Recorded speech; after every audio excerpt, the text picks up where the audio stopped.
So I'd get up at 5 in the morning, personal train from 6 to 12.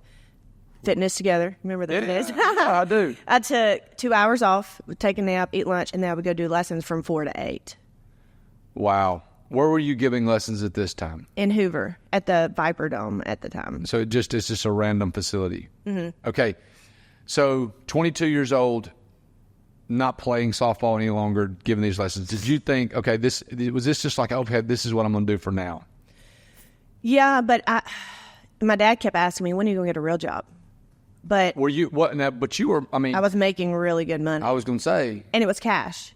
Oh yeah. So at that time, I was living in an apartment in Lakeshore, something like that. Yeah, and I was working, and I was making way more money doing lessons than I was personal training. But personal training was giving me insurance, so it was like. But I didn't want to keep doing it because I hated getting up in the morning. Yeah. I didn't really enjoy the job. And I loved lessons. But at the time, I was doing 101 for 30 minutes, maybe an hour. And Dad was like, you're capped out. This is all you could ever make. What are you going to do with your life? Because, again, it was still really good money.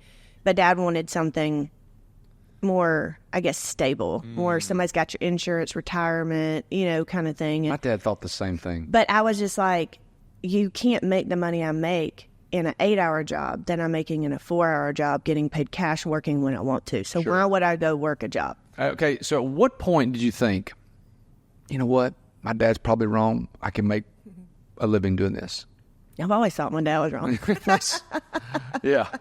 No, I always heeded his advice, but I was always if he says I can't do it, I'm going to do it, kind of challenge. Sure. Yeah. But I think after about 4 years of doing it. So you did that for 4 years. Yeah, I just never stopped. It was just kept going and growing, and I would go to another place that had more space, and I would continue to kind of get, at that time, these indoor facilities were getting bigger and bigger and more, So actually, I left there, and I had my own facility. Where? On Lakeshore.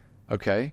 It was where Total Softball and Baseball used to be. It was right around the corner on Lakeshore. So I had my own facility. And we actually got turf. Somebody told me we could go to the old baseball place in Birmingham, the old place.